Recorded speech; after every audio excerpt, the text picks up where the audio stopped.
Hello, everyone. We're going to complete the Excel file by using data from the PVwatts.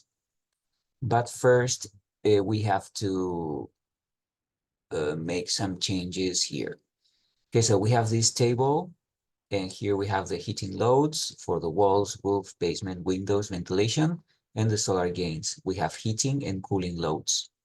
Okay, so heating loads is we add up all the positive values for the daily or the hourly data.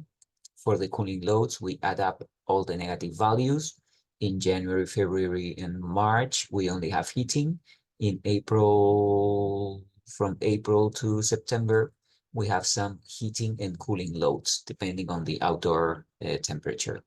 And we have solar heat gains. Solar heat gains, we always have these negative numbers.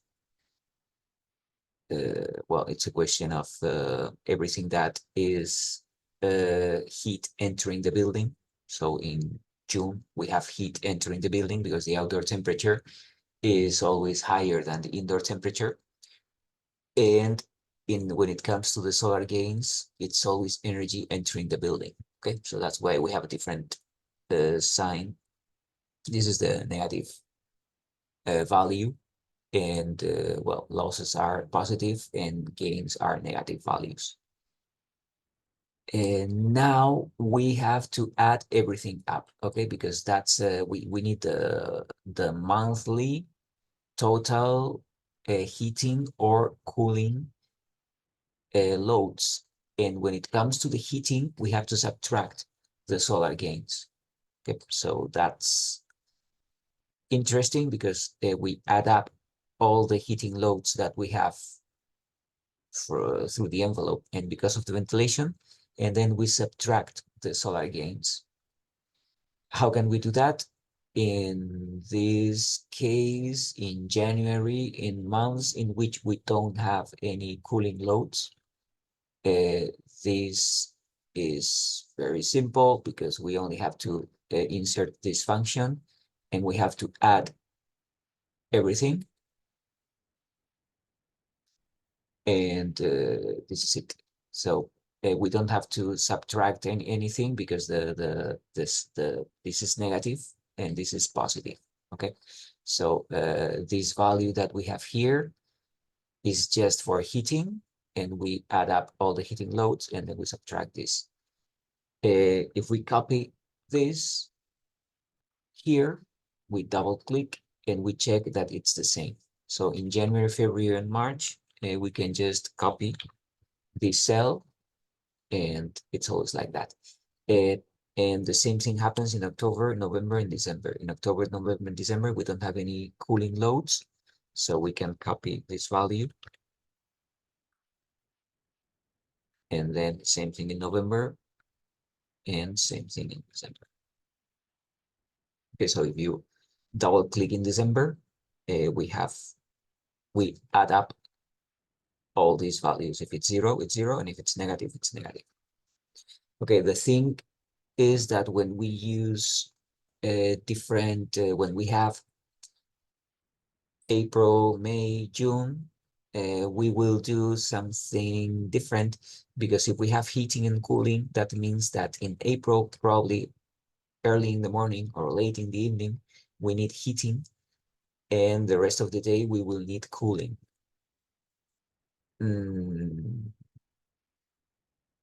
So I'm going to add up all these heating loads on the first row, and I'm going to add up all the cooling loads on the second row. Okay, so if I come here, I have this function, sum, and the range is this. And for the cooling, if I drag it down, I drag it down this way. So with this one, I add up everything. Okay, so I only have to drag everything from April to September. So in May, I add up all the heating loads, and I add up all the cooling loads, including the solar gains. And the same thing for, okay, I'm going to get rid of the decimals. Format cells, I don't want decimal places, and if I use 1,000 separator, it will, yeah, I think it will be clear. And now I copy the same format everywhere. Okay.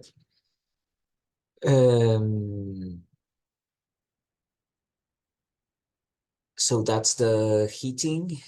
And then in cooling, we have 0 because we don't have any cooling loads here. But from April to September, I have both heating and cooling. What about the total HVAC load? So here I have to add up heating and cooling, everything together. So if I have to add this up, I have to change this sign, this negative sign, because it's energy. Okay, so I can use this energy for heating or for cooling down, but it's energy that the company is going to charge me. So that's why this formula will be equals this value times -1, -1 times this cell, and it's not times, this is plus. Okay, so it's the heating load plus negative the cooling load. So the cooling load is negative, so I have to change this negative number to make it positive again, and that's it. I'm going to apply the same format to all the cells. So in this case, this number is the same. So is in February and in March. But in April, if I copy this, in April, it's this number plus this number positive. So it's 9,700,000 plus 1,700,000. So the result is 11,500,000.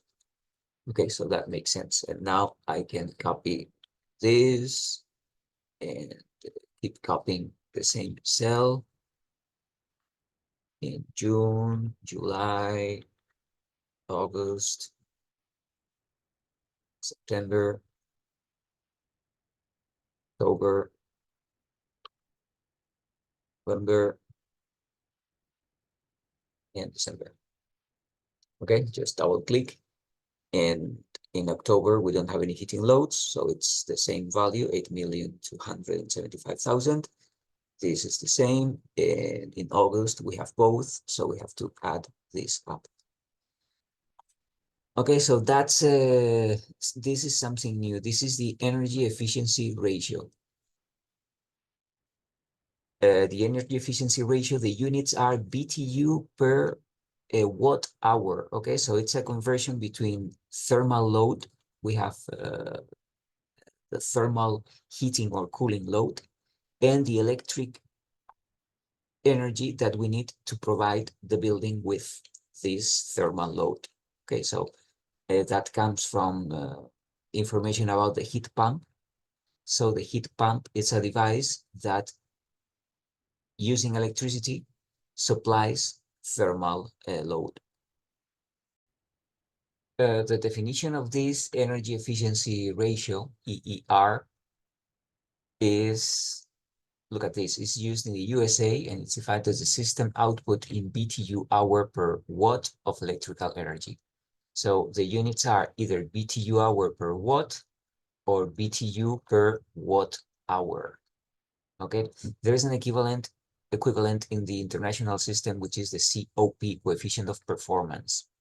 I like this coefficient better because it's clearer, basically because it uses international units. It's either watts divided by watts. or kilowatt hours divided by kilowatt hours. This concept of the energy efficiency ratio, the units are tricky, and we have BTU hours divided by watts or BTU divided by watt hour. In this case, in our Excel file, we're going to do that. We're going to use BTU divided by watt hour. Values for this EER. Well, I don't think we have here any. Yeah, usually this is in the specification of the heat pump itself. If we look at the catalog, for example, this one, this is 22. Okay, so when we have 22 seasonal energy efficiency ratio, seasonal means that usually the energy ratio, the energy efficiency ratio in summer is different than in winter. Well, because of the different temperatures, different outdoor temperatures, and different whether the heat pump is working in the cooling or the heating mode.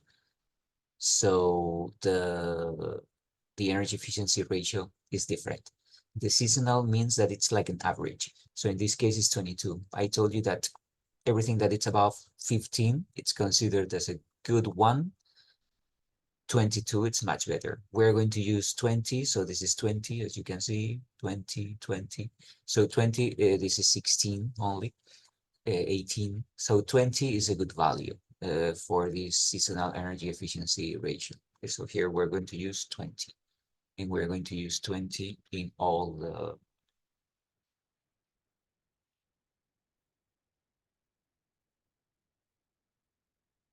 throughout the year, because that's the seasonal. If we don't work with the seasonal, probably there will be a value for winter months and a different value for summer months, or there might be even a different value for each of the months. But with this seasonal energy efficiency ratio, we can type the same number into all the cells. Okay, so what's the electric energy that we are consuming? It's always this value, the thermal load in BTUs, divided by the energy efficiency ratio. But we are going to use kilowatt hours. Okay, so be careful with that, because we have to divide this divided by 20 and divided by 1,000. So the formula here will be this number divided by the energy efficiency ratio times 1,000. Okay, so that's in January, we consume 1,000 kilowatt hours. And now we can copy the same formula for the rest of the months. Okay, so it's always this number divided by 20 divided by 1,000.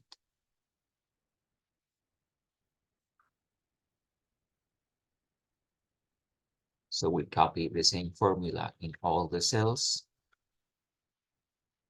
Let's check that we always have the same value. And that's it. That's the electric consumption, the monthly electric consumption of our building for heating, cooling, and ventilation loads. This is what HVAC stands for: heating, ventilation, and air conditioning. We will have another value for the appliances. We will calculate this later, but now I want to calculate the PV production from PVwatts. We have to open the PVwatts calculator.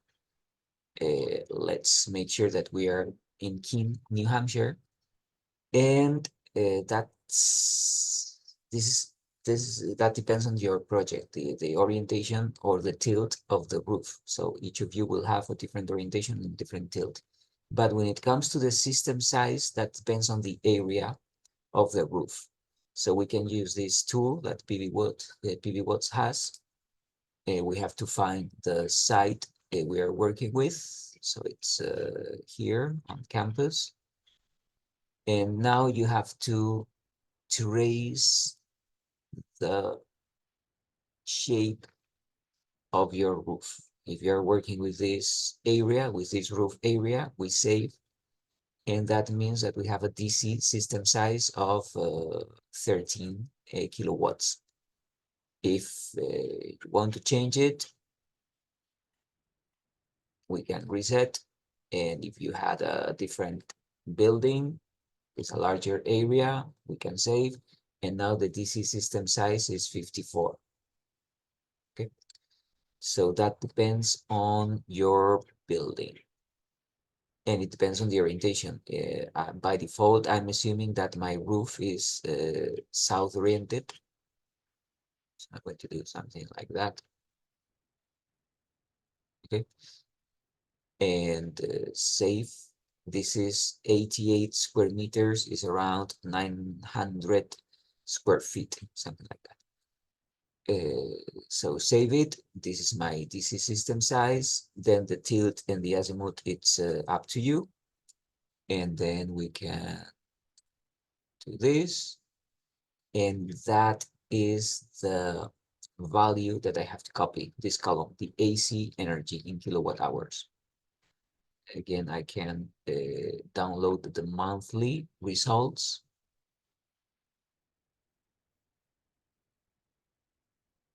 I open this PVwatts file, and I have to copy there this column, the AC system output in kilowatt hours. So I copy all these values. And okay, so we have it here. We have to go one month by month. So in February, I have to copy here, cut, select March, cut, and April, cut, May, cut, June, July,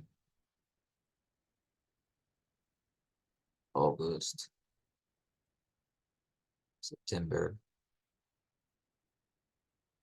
October, November, and December. So this is the electric consumption, and this is the electric production. Now I have to add up the appliances. So now I can select these three columns, and I can insert a chart or a graphic. I'm going to use, yes, I don't want to stack the values. I want to use this. Okay, so this graphic is quite optimistic because that's the energy consumption, the blue one, and that's the PV production. Okay, so you see that in January, this building would be a net positive energy building because we produce throughout the year, we produce more energy than we consume. In winter, we are almost there. Only in December, the energy production, it's below the energy consumption. But in summer, this is what we consume and this is what we produce. So we can give away, or not give away, we can sell this energy to the grid and we can make money out of it. Okay, so this is quite optimistic. Again, it depends on your building, but that makes more sense. Okay. And now we have to compare these two graphics. So this is the graphic that we have. Those are the heating loads and the solar heat gains in green. And this is our PV production. So in this case, it's very optimistic because it's net zero and even net positive because we produce more energy than we consume. Well, this is very unlikely that happens. In this morning in the class, I made a mistake because these units were wrong. Okay, so it's not kilowatt hours here, kilowatt hours are here. So that's why we have to divide this value by 1,000. And this is it. Make sure that you complete this chart. We will talk about the appliances later, but we only have to type a number here. It would be it would be almost the same number throughout the year. This is about electric lighting or the computers or all the appliances that we have in the house or in a building. So usually every month we spend the same amount of energy on lighting, on computers, devices, everything that is connected to the grid. So we will write number here, and then we will see the effect of this number on this chart.